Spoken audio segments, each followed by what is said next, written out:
Get Up Nation.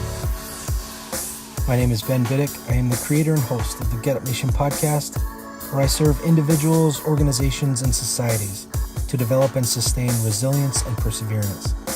I'm the co-author of Get Up, The Art of Perseverance, where former Major League Baseball player and CEO of Luron Living, Adam Greenberg. Welcome to episode 58. Recently, I had the honor and privilege of speaking with Jordan Theurer. I had the honor of being connected with Jordan by Mark Hawley, who owns Atlas Defense. Mark is an amazing person who stepped up when I wanted to help Renee Parks and her husband Scott celebrate completing chemotherapy.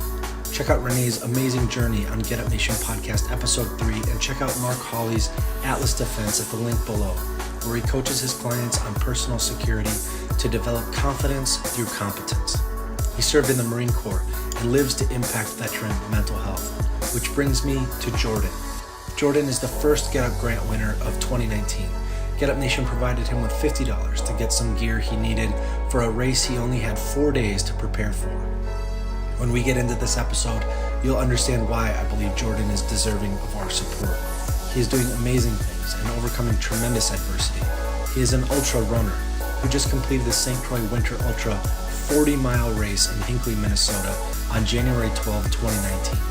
He pulled a sled in the middle of the woods at night for 40 miles on 4 days' notice. Initially, he thought he earned 20th place, but found out afterward he placed 14th by finishing the race in 11 hours, 27 minutes, and 14 seconds. Jordan is a United States Army veteran and a survivor of alcoholism. In the darkest times of his addiction, he discovered the book Born to Run, A Hidden Tribe, Superathletes, and the Greatest Race the World Has Never Seen by Christopher McDougall. It was the spark Jordan needed to begin his journey towards sobriety and health. Some ridiculed him when he first articulated he was going to be an ultra runner in the throes of addiction. But here he is now, making his dream a reality. Jordan, welcome to the Get Up Nation podcast. Thank you. Absolutely. I'm so excited to have you on. Can you share where you're currently located for anybody who wants to reach out to you or partner with you in the future? So I'm a personal trainer out of a gym in Minneapolis, Minnesota called Los Campeones, means the champions in Spanish. And you can find me on Instagram, Jordan_Theurer. That's my first and last name. I'm pretty easy to find. Excellent. And I'll have those links here below so that it's easy for people to reach out. Let's get into this. So you did not have an easy childhood. You had tremendous adversity very early. Would you mind going into some of your experiences as you grew up? Yeah. My birth mother, my biological mother, was an alcoholic. So my brother and I would be with her and then in and out of foster home back and forth. Basically, in foster home until I was about 7. I only remember the small details. When we lived with her, she'd be gone for, weeks at a time. I remember things like all we had to eat were Oscar Mayer Wiener hot dogs, and my brother, who was a year older than I, he knew how to turn the oven on, so he would throw the hot dogs in the oven, and they would burn, and we'd survive for a week off of burnt hot dogs. So it took me a long time before I liked hot dogs again after that. Then I lived in one particular foster home from probably 4 to 7, and then I was adopted by my aunt, so my biological mother's sister, who I now call Mom. And that was, for the most part, a good experience. I don't think she knew what she was getting herself into with crazy kids, with everything we had gone through in childhood. But she did her best. And then my birth mother passed away when I was, I want to say 11, of alcohol. I finally defeated her. So definitely runs in the DNA, which I found out in the future. My brother, who dealt with the brunt of it as a kid, he ended up running away right before my 14th birthday. And on my 14th birthday, my only father figure, he passed away, and his funeral was on my 14th birthday, so that really messed me up going into high school. I remember going into high school just a really awkward kid, no friends, had a really hard time getting by, hated life. I mean, I guess nobody truly likes high school, but I know I really hated it. You're dealing with all those dynamics and the trauma of that. Certainly a person has got to have trouble focusing on schoolwork or algebra, things like that, when you're dealing with everything that you endured. Yeah. And so you found some solace or engagement, though, in athletics. Am I correct? It was wrestling and working out? Right. In my sophomore year, somebody mentioned one day, hey, why don't you join the wrestling team? And I said, yeah, absolutely, why not? You know, I'm not really doing anything else. I need some reason to come to school. And I fell in love with fitness then. And I was kind of a terrible wrestler. I had ADD growing up, so I had a lot of trouble focusing. So I couldn't get the move down quite right. But just the physical fitness aspect of it, it drew me. So I started working out all the time. I would get up in the morning and go to the Y and work out. And then I'd go to class. And then I'd have gym class at the end of the day. And then straight from gym class, go to wrestling practice. Then I'd go home for a couple hours and go back to the Y and work out. And that was kind of like my day. I just loved it. That's when I first started falling in love with running. I would just run, just for something to do. And I would run from Minneapolis to St. Paul a lot. Unreal. Yeah. What sort of distance is that? What I was doing was like 10 miles probably. Wow. I don't know. I never calculated it out. I was probably doing more than that, actually. Huh. 10 miles there, and then I knew somebody who lived there, so I'd either get a ride back or I'd run back. I didn't know anything about running long-distance races then, but that's kind of my first experience, really, with pushing myself. That was kind of my high school, and then eventually I hated it so much. I was very awkward, and I didn't fit in very well. I had a lot of trouble making friends, and I was always, pretending to be somebody that I wasn't. Didn't know who I was. So I was just kind of fake and doing everything I could to get people to like me. So I ended up dropping out of high school, took my GED, and I joined the military as a Camp Scout. And, I wanted to join the cause. We had just invaded Iraq, and I was 18 years old, so it sounded like a good time to me. So, yeah, that's what I did next, and that was a pretty, interesting experience. How did you decide on the Army? Did you know all along that it was going to be Army? My grandfather was in World War II in the Army, and he was a scout himself. I see. So I was always kind of drawn to that. And I knew, even my freshman year in high school, I kind of knew I was going to join the Army. I knew that was where my life was headed. But I was still kind of deciding on Navy and Army. Like the advertisements for Navy of getting on a ship and traveling the world kind of drew me in. Mm-hmm. And there was an Army recruiter's office and a Navy recruiter's office right next door to each other. And the guy in the Navy office happened to be gone for the day, so it was closed. So I just went next door and joined the Army, and the rest is history. I see. So Fort Benning, Georgia, or Fort Knox? Fort Knox. Okay. Yeah. So did OSIT training, so basic training, and then AIT kind of combined. Mm-hmm. So there for 16 weeks, I want to say. A long time ago, 2004. And then I went off to Germany, and that's when life got real hard. All the promises of everything getting easier after basic was, a bunch of BS. Yeah. But that's kind of where I learned to be a man. I didn't have many people to show me that growing up. So, growing up, I was a very sensitive kid also. I was insecure, I was sensitive. And the Army really toughened me up, which is something I needed. And it taught me how life isn't always fair. If I didn't know that already, I guess. Were there situations or people that were important to you that helped teach lessons like that, or was it just being in the environment? Or well, definitely the environment. I had one particular platoon sergeant.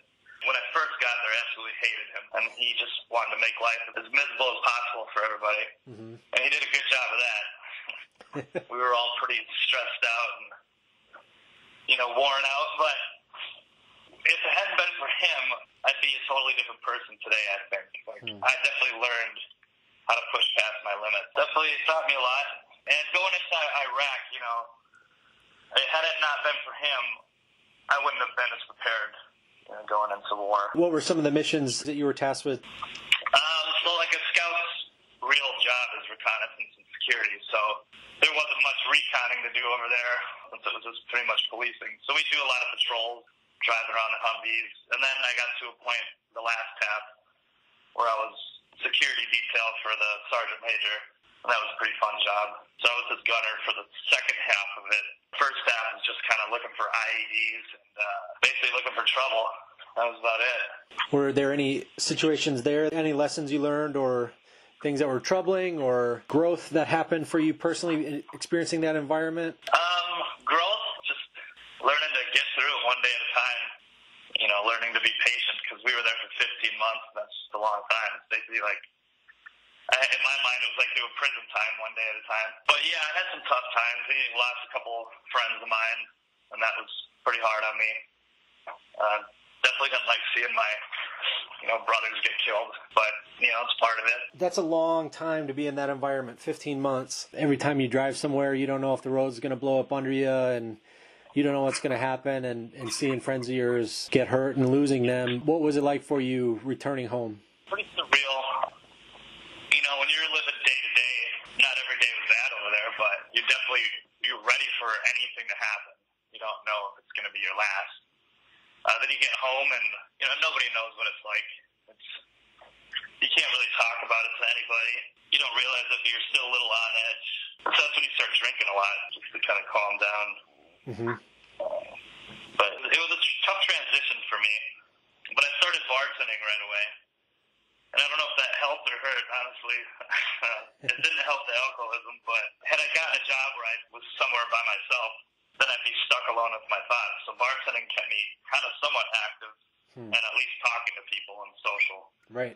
So it helped in the short term, but in the long term, it didn't help feed my addiction. Did you want to speak on that a little bit? Some of the posts that you've posted and some of why you run, you want to raise awareness about alcoholism, especially in the veteran community. So alcohol is certainly something where you're on edge, where you're hypervigilant, where you can't calm down. Alcohol is that depressant. We can medicate ourselves that way. Is there anything you wanted to talk about with regard to that? Yeah, absolutely. Alcohol is such a big part of the military.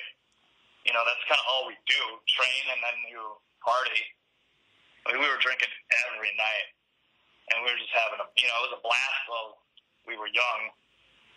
But, when that's all you're doing for fun, and then you get out, and that's kind of not normal in the civilian world. So for me, and I'm sure there's plenty of other people like me, they bring that from the military world into the civilian world, and they keep drinking, and that's kind of all they know how to relax. That's all they know what to do. And kind of right now, my focus is to running is to eventually bring awareness to substance abuse and alcohol abuse, because nobody talks about that. They talk about suicides, which is definitely very important, and we should be talking about that. But I mean, maybe if somebody put that bottle down, they might not commit suicide. Right. Yep. Nobody talked to me about it. Yeah. Nobody told me how much that drinking would transfer over to the civilian world. And then when you don't have anybody to talk to about these things, what do? You drink. Right. And you self-medicate. So as you were in this place, we talked before a little bit about how you went into a pretty dark place within yourself in this period afterward. There was you were out of shape. You had some delirium tremens. There was you were stabbed. I mean, do you want to share some of those things? And if you don't, that's fine. I just wanted to. No, absolutely. I talk about it a lot. Okay. Just to, try to bring awareness to these things to other people. Yeah, so I got out, and it starts small, drinking a lot, and I was still in relatively good shape, and then it kind of escalates. You notice that other people say little things about you maybe having a problem. Your sense of humor in the military is a little bit different than the civilian world, so they don't kind of understand the jokes you make. But people start looking at you a bit differently, and just started going to the bars every night, pretty much, 7 days a week, getting blackout drunk 7 days a week, and got really out of shape, gained about 50 pounds pretty fast. Just kind of going down this dark hole. Everybody was kind of ashamed of me. Nobody wanted to admit it, but they were. And shaking like a leaf, couldn't drink a beer in the morning because I was shaking so bad. I'd have to drink a cocktail because it'd have a straw in it. So I could just sip out of the straw because my hand would shake so much. It'd be like a washing machine. Alcohol would fly everywhere if I tried to pick up a glass. And it would take me about 6 shots of whiskey just to start my normal day of drinking. just to get rid of the shakes and get going for the day. And that's usually enough to knock somebody out for the evening, you know. So that was just the start of my day. So, you know, going down that rabbit hole, and one night, I remember that day getting in an argument with my mother, and then going out, probably just an angry person at that point in time, not happy with myself. And some guys decided to pick a fight with me, and I took the bait. And it was like 3 guys against 2, my friend and I ended up getting stabbed 4 times in the back. And didn't even realize that I just felt a sharp pain. I thought my ribs were getting broken. So get up to walk away. It's the middle of winter, so I'm wearing a big jacket, so I don't notice I'm bleeding to death. And we get into my buddy's car, and that's when I realize I'm losing a lot of blood. So, you know, he calls 911, and I'm just like, whatever, you know, I'm drunk, I don't care. I'm like, oh, I'll go to bed, I'll go to the hospital in the morning. That was a thought in my mind. He's like, nope, you're going right now. And thank God for him, because I'd be dead if it wasn't for him. So, get in the ambulance, they cut all my clothes off, and then I look and I see the wounds, and I'm like, I am screwed. I'm going to die. There's no way I'm making it out of this one. And I'm telling that to the guys, and I was like, you know, I was in Iraq. I know what it looks like. This is bad. Like, I'm bleeding everywhere. Yeah, this is it. And they bring me into the hospital, and right before they knock me out with the gas, I kind of like just ask them, give me one more second to look around, because I know once you knock me out, I'm not waking back up. Wow. Yeah, and I made my peace with the world. And the next thing, you know, I remember is waking up in the ICU with a tube in my throat, and my mom right there in front of me crying. And I was like, oh my God, what is going on? And of course, I'm trying to pull the tube out, but I'm like strapped down. So they, you know, they pull it out, and I just said sorry to my mom, and, you know, I was like, oh, I got to make a change. You know, this is terrible. And believe it or not, that's not when I quit. I quit for like 2 months. And then the addiction brought me right back in.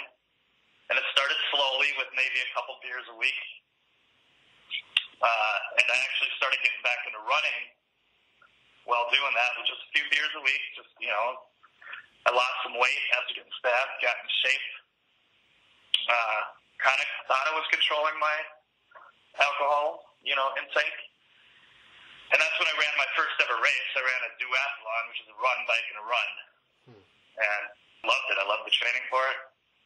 And that's when I first read this book about ultramarathon runners. And I told myself, I'm going to do that one day. I tell people at the bar, you know, I'm going to run an ultramarathon.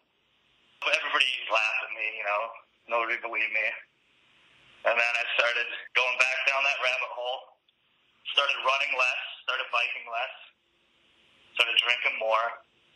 And that's when things got real dark. And living in my own filth.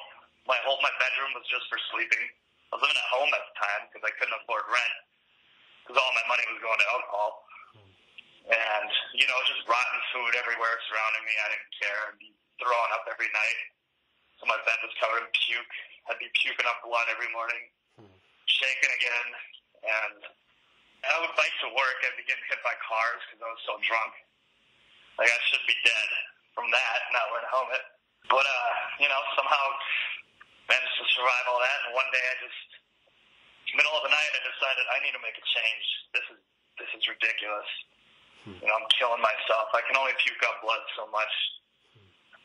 And I was living with my mother and one of my aunts at the time. My mom was away for work and my aunt was home, and I, you know, knocked on her door in the middle of the night, and I said, you know, my aunt's name is Jane. I said, Jane, I need to quit drinking right now.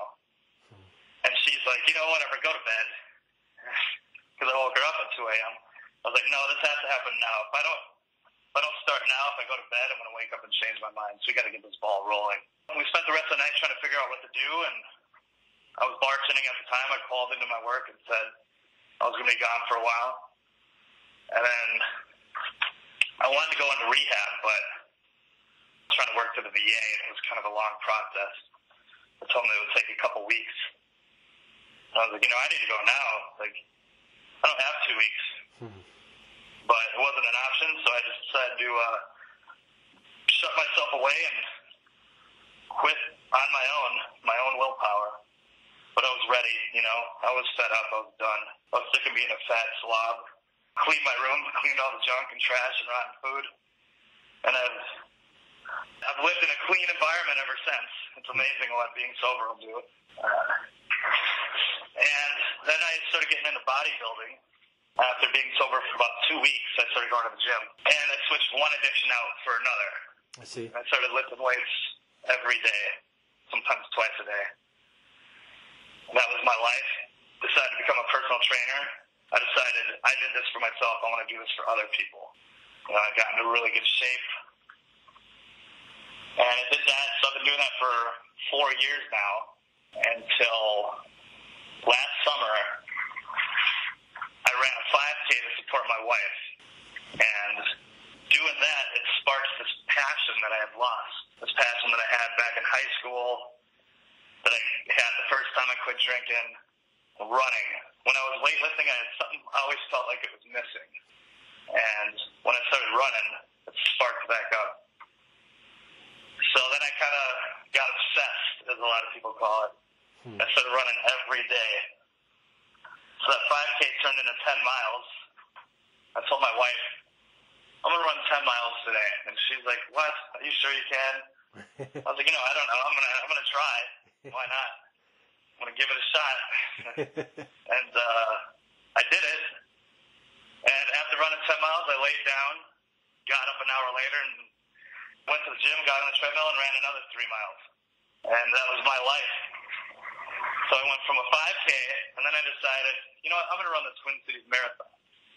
It's 2 months away. Wow. And sat down with a friend who was a coach. I said, do you think I could do it? And he's like, well, you ran 15 miles the other day. I think you'll be fine. And then I learned about this ultra marathon that was 2 weeks later. And I said, what about this one? Do you think I can do that one? And he didn't want to say yes, but he didn't want to say no. So he said, well, it's going to hurt. I was like, all right, bring it on. And I trained my butt off. I started running 10 miles every other day and threw some speed work in there. After reading that book again, read it again like 2 times during training, and I fell in love.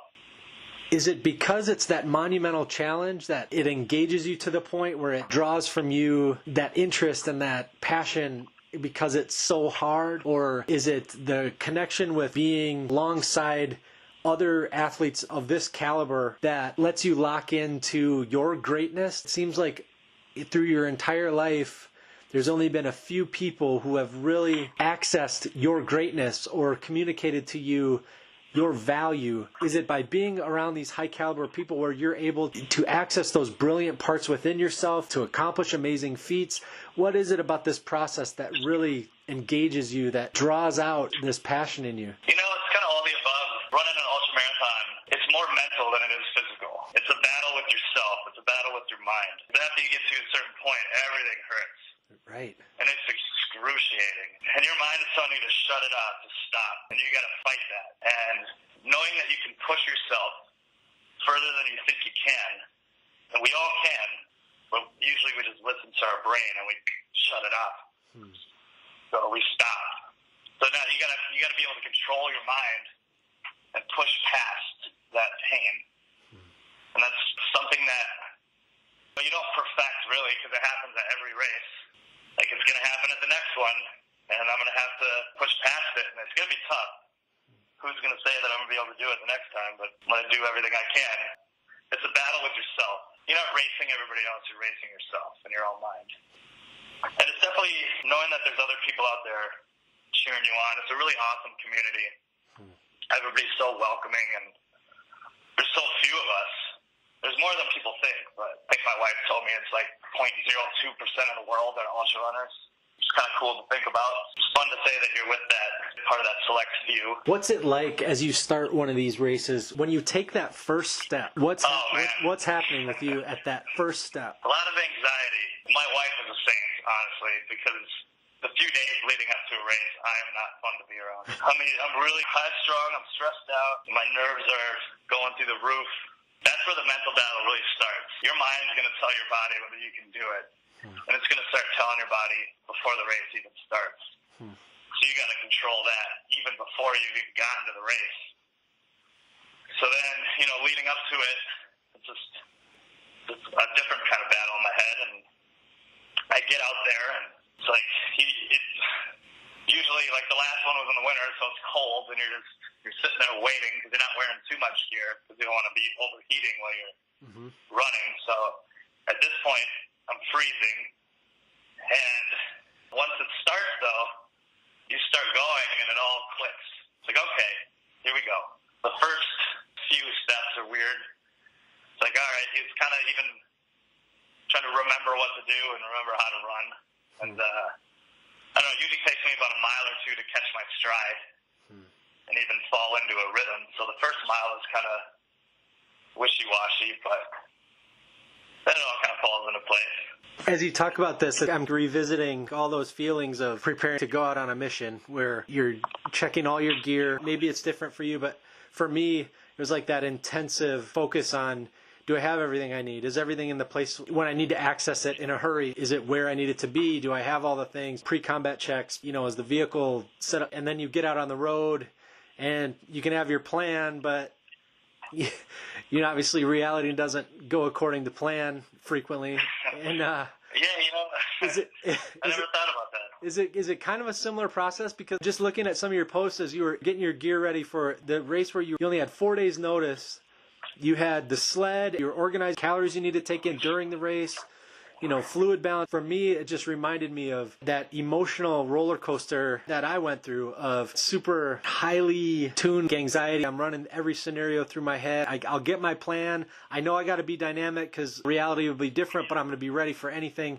Is it a similar process for you? Yeah, I guess so. I mean, I never really thought about that. There's definitely huge similarities to the two, even with the nerves and anxiety. But you're constantly, just like on a mission, you're going through everything like what am I going to do here? Yep. What's the route I'm going to take? Yep. It's the same with running. It's like, okay, well, I know there's a hill over here. This area is going to be particularly wet, or this area is going to be hilly. It might be a little more humid in this spot, so you got to be ready for everything. And definitely the gear, having everything in the right spot, because you want to be able to reach for nutrition. Or you got your Camelback, running with a Camelback. I also have a couple water bottles. You're running at night, you got your batteries for your headlamp. You got to be able to switch those out in the dark, so you got to be ready for that. I mean, all sorts of things. At a certain point, you'll hit a wall where it's just agony everywhere. In the battle within yourself of surviving that and pushing through, what is it like, that final step as you come across that finish line? Oh, it's an incredible feeling. My first ultramarathon, I was really beat up. I was wearing the wrong shoes that weren't broken in properly, so my feet were just in excruciating pain. And, not once did I tell myself I was going to stop. I knew I was going to keep going. I just knew it was going to suck. It's like, I know the next few hours are going to be pain, and that's just how it is. It's going to hurt. Yep. But it will end eventually, And either tomorrow I'm going to be really happy or really upset with myself. I want to be really happy tomorrow. So, so then getting to that finish line, this is a trail ultramarathon, so it's in the woods. And there was a bend that I had to go around before I hit the finish line. So I stopped short of that bend. I just processed everything I had gone through. All these emotions, this whole lifetime's worth of emotions kind of rose up in me. Because I use all that as fuel. I use my whole life's experience as fuel. Being insecure, getting made fun of, people looking at me differently. All that I used. So all these emotions stirred up. It's like I finally did this. I said I was going to do it years ago at a bar as an alcoholic. And here I am. And then I crossed the line. It was dark out already. It's been all day long. It's not this glamorous spectacle of crossing a marathon finish line where there's thousands of people. There was probably like 20 people there. But it was such an amazing experience. And that was my first one. And then the one with the sled was pretty incredible. there were a few people that one I finished at 5:30 in the morning. That was an overnight race. So again, not very many people, but they're making as much noise as they possibly can. And that's probably, I think I'm most proud of that one so far. Because like I said, I had 4 days notice. I signed up for it in October. There was a wait list, and it was so far down the wait list. And I contacted the race director. I said, what are the chances of me getting in this thing? And he said, slim to none. I don't want to say you're not going to get into it, but there's not a good chance.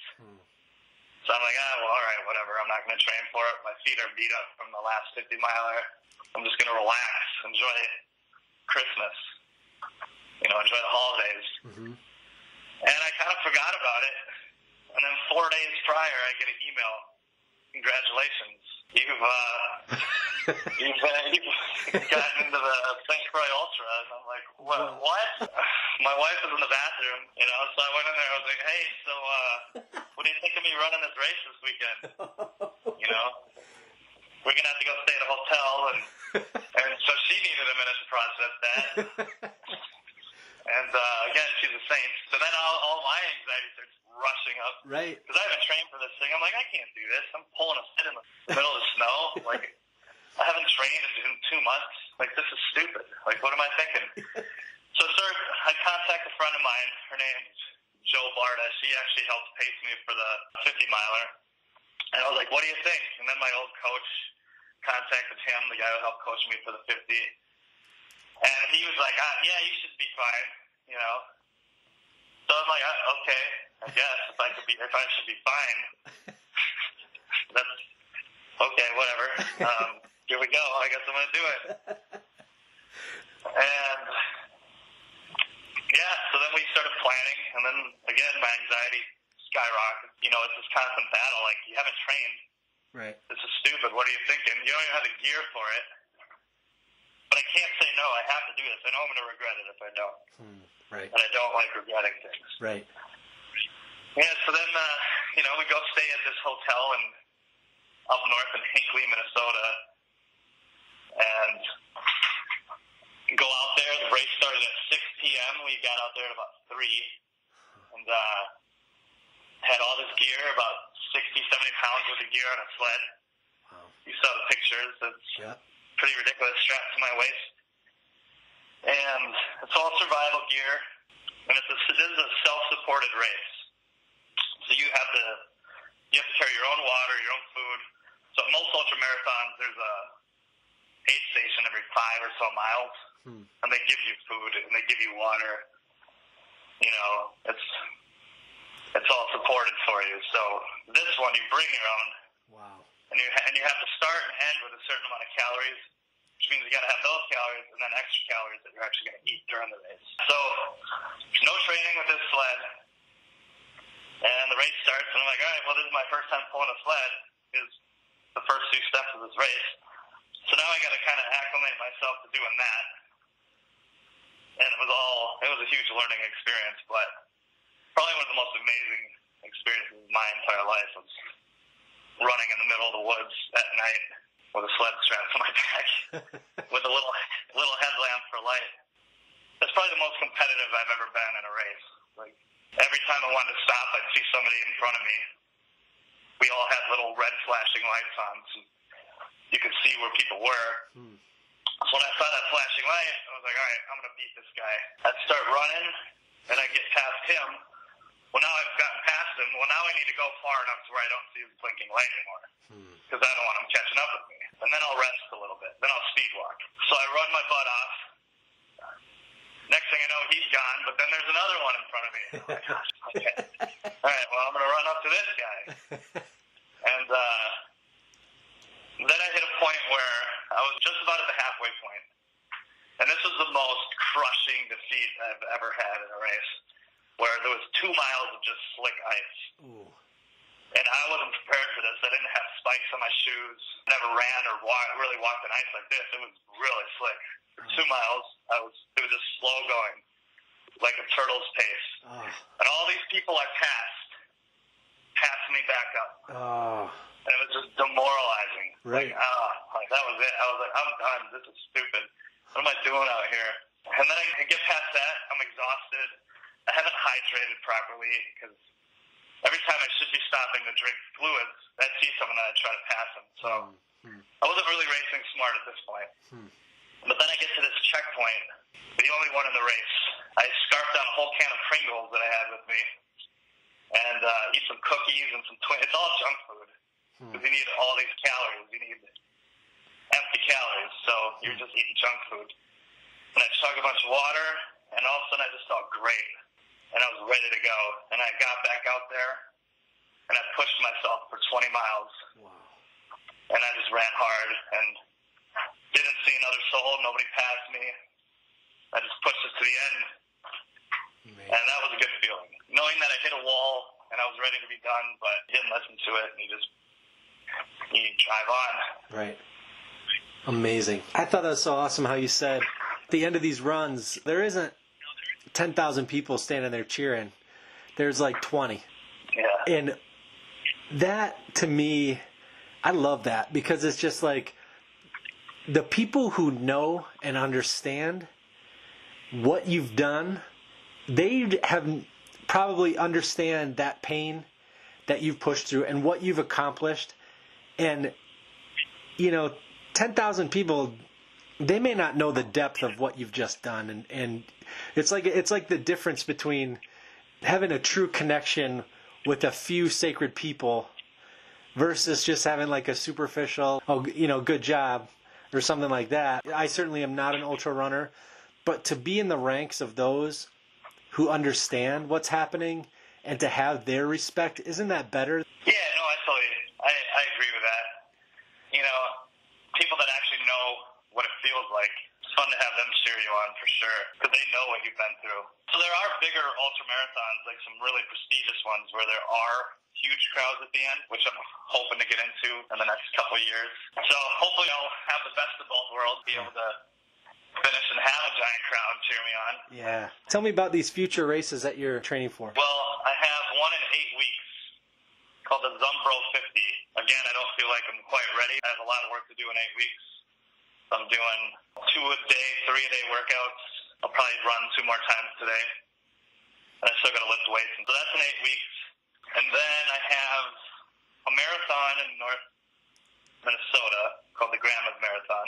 I'll push myself really hard in marathons because you're trying to beat a certain time. I guess it's hard to explain. Ultras, you're obviously pushing yourself, but for longer. But for a marathon, you're pushing yourself for a shorter period of time.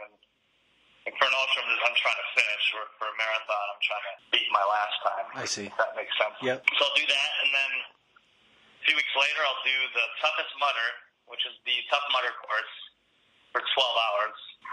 So I'll be running that for 12 hours. And 2 weeks after that, I have the Voyager 50, which is a 50-mile race, again in North Minnesota, one of the most beautiful courses. It's all on the Lake Superior hiking trail. So I'm really excited for that one. And then another marathon, the Twin Cities Marathon. And then I'll be doing my first 100-mile race in October. And I'm really excited. And after that is, lots of plans. There's a lot of races out there. I'm going to start trying to race in other countries all over the United States. I'd like to run a race in every state. And, do it more frequently, probably do more than 3 or 4 a year. I'd like to do a couple a month, really, because I'm a bit crazy like that. So it's another addiction. Yeah, there's a lot of big ones out there. So I put myself in the lottery for a race that I learned about in that book, Born to Run. It's called the Leadville 100. And unfortunately, I didn't get into it this year, but hopefully next year. And that's all in Colorado at 10,000 feet. Wow. So I'd love to do that. During these processes, you have moments, as you look back, you're reflective on your life and you take fuel from your experiences. Are there times where you have a sense of joy and a sense of peace during these processes? Joy, yes. Peace. I don't think I've ever had a sense of peace, to be honest with you. Yeah. Because I'm always moving, pushing towards something. I don't know if I'll ever have that because I'm never really slowing down. Mm-hmm. Like there's always something on my radar. But joy for sure. I'm pretty happy with who I've become. All these crazy experiences growing up. Had that not happened, I wouldn't be here doing ultramarathons. I don't really regret anything that's happened. I'm sure I've skimmed over a few things or missed a few things. my story's even bigger than that, but it's hard to remember everything when you're trying to tell it. But yeah, all these things that happened to me have made me who I am. And, I said I used to be this insecure kid. Now I could care less what people think about me, really. I don't think I'm cocky, but I'm definitely confident. And ultra running has really helped with that. Even before ultra running, after I quit drinking, I was still worried about what people thought about me, especially trying to find out who I was, because I had been this alcoholic for 9 years. I didn't know who I was anymore. But then you start running ultra marathons, it's like, I'm too busy to care what people think about me.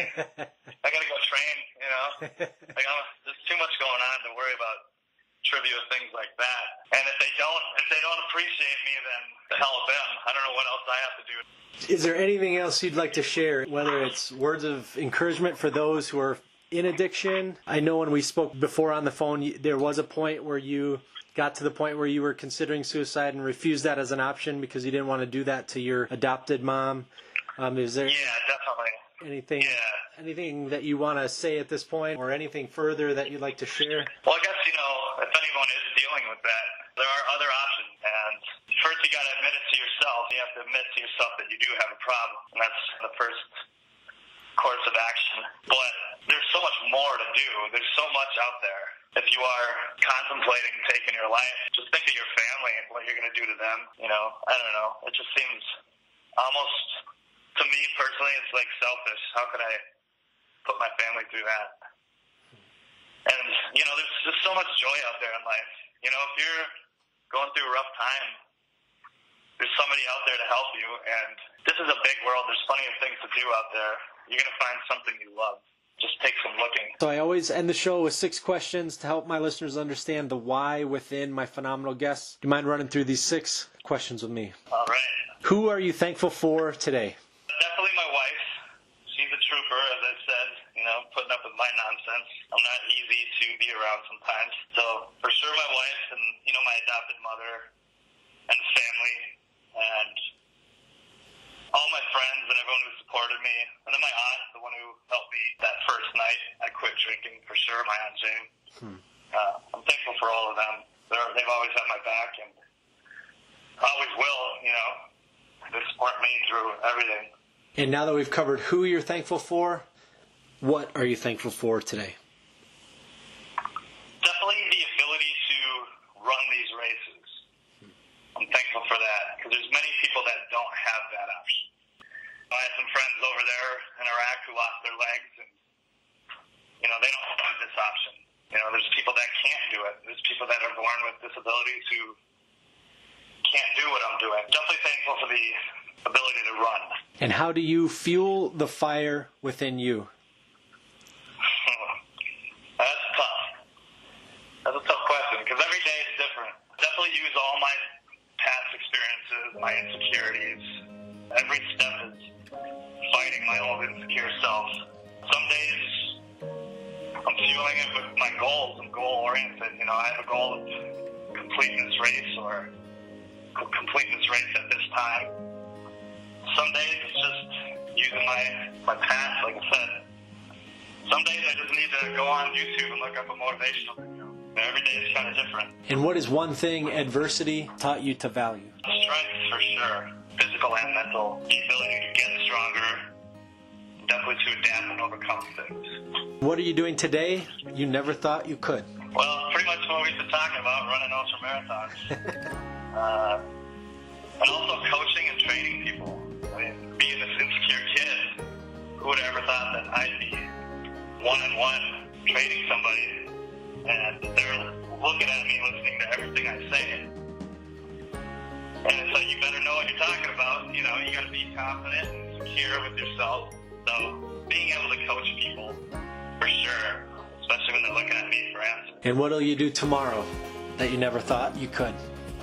One thing I never thought I'd be doing, and my future goal is to open up a nonprofit to bring awareness and help veterans with alcohol and substance abuse issues, either give them counseling or physical fitness to overcome these obstacles. And then also, I've got some more races that I never would have thought I'd be doing, but there's some 200-mile races I want to do. They're currently working on a 500-mile race, which would be pretty amazing. And then they've the Super Bowl ultra marathons. It's called the Mont Blanc, which is a race in Europe. Starts in France and circumnavigates the Alps. Goes through Switzerland and Italy and back to France. So that's on my list.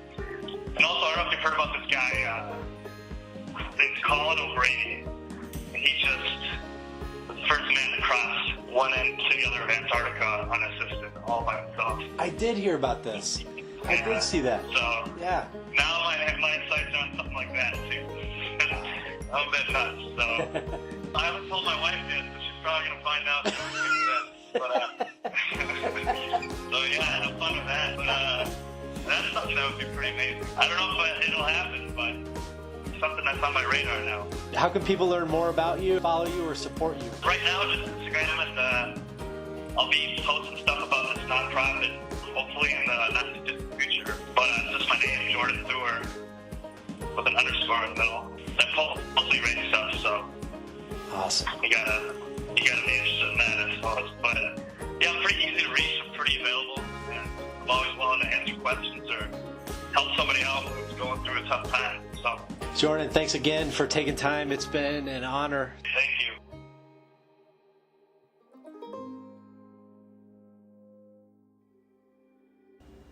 Get Up Nation, what is engaging you today? What passion of yours has drawn you out of personal darkness and self-destruction? What are you locking into that brings you joy?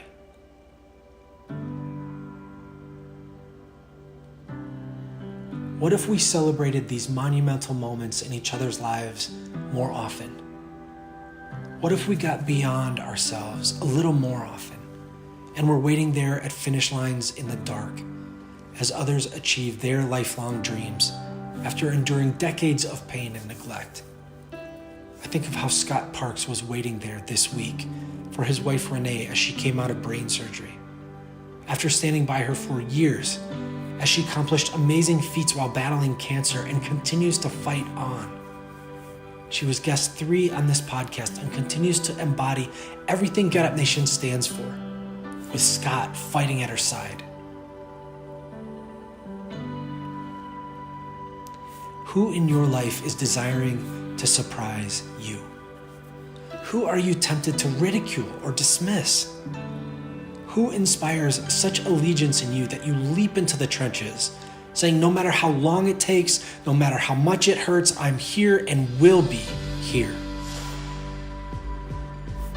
This is Get Up Nation. This is gritty, painful, beautiful progress. These are the hungry lessons that satiate to fullness. These are the noble, the brave, the powerful men, the powerful women who fight through agony to find glory.